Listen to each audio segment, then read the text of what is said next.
Hi, I'm here today with Dr. Balazs, the Senior Vice President and Chief Medical Information Officer at Rochester Regional Health. We're going to talk and ask him some questions today on how he leverages visual cues, alerts, and pattern recognition in a healthcare setting to improve patient care. Balazs, is there anything you want to add before diving in? Sure. Well, just let me introduce my role as a Chief Medical Information Officer. I'm a clinical informatician and lead a team of clinical informaticians. And I started my career in informatics in high school in the 1980s, working on computers, which is commonplace, obviously, these days. But back in Hungary in the 80s, it was fairly unique. However, my medical career was really not about informatics. I started as an ambulance physician and became an internist and a palliative care doctor.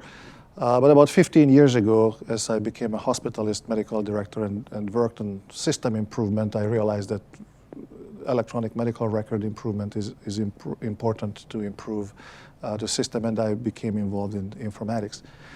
I always approach medical informatics from the clinicians and the health systems point of view and consider the technology just a tool to serve patients and the doctors and nurses. But most recently, one must realize that the technology actually revolutionizes healthcare and disrupts how we deliver healthcare in a good way. And I think that makes even more important than clinicians, physicians like myself, embrace technology and lead this digital healthcare revolution. And data visualization is an important part of that. Thanks. So let's dive in a little bit. So what are some examples of the cues and alerts, and why not just present raw or summarized data? Well, as I mentioned, health IT changed how we practice medicine, both quantitatively and qualitatively, and how the amount of information increased from paper record to moving EMR has been very significant. There's much more information that we need to look at. But what's coming with big data and the tsunami of data that comes with that is really going to be a qualitative change. The amount of information that comes into the system is going to be more that human beings can process. So we really need to use and work with computers. Even though lots of data comes in from computers, it's human beings who make medical decisions. Those human beings, highly trained professionals, will put that information in a carefully selected context. They apply individualized decisions, and they make that in a humanistic and heuristic way that computers are not able to do these days.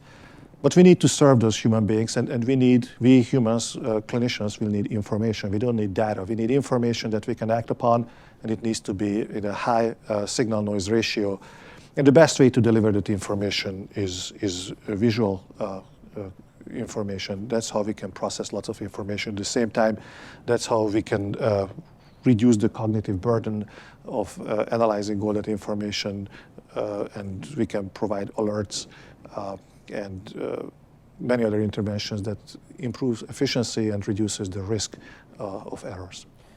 So in our health system, what are a couple examples of that? Oh, there are many, many examples of that. I mean, I mentioned the electronic medical records, that when you open up the EMR, there's already visualized information for you in patient list and checklist. When you open up the record, there is result reviews, there are graphs. Even when you write a note, there is structured information to make sure that you enter the right information. Abnormal results are highlighted. When you read a note, irrelevant information like billing information and so on that is not clinically relevant is actively suppressed. And there is decision support alerts to tell people if there's unexpected information pops up in the record or abnormal information that may have been missed. And outside of the electronic medical record, we need to provide lots of visualized information as well.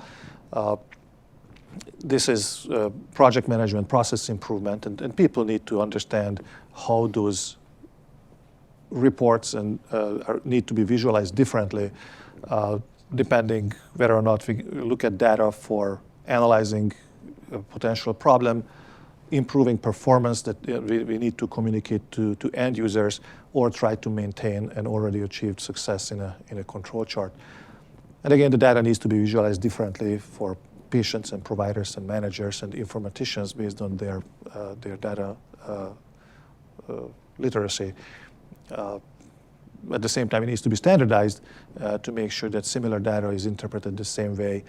And we make it difficult to misunderstand reports, but make it easy to process the information. Great, thanks. It's a lot.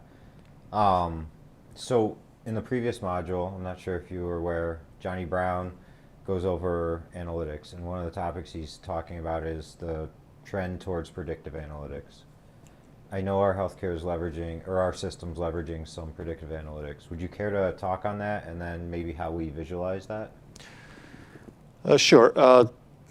The predictive analytics model that we implemented is for sepsis prediction, and that monitors 80 different parameters for every patient who's in the hospital every 15 minutes.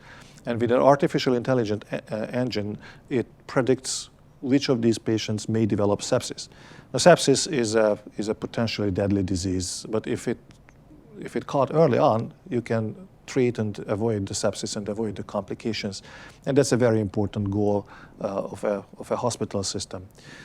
The data that this system produces is visualized in alerts. The alerts are displayed for nurses and doctors who open the record, but we go a step beyond that, we can send push notification to people's iPhones and mobile phones or other devices to tell them that this patient needs attention, even if the doctor or nurse doesn't happen to be in the record at the time when the patient needs attention.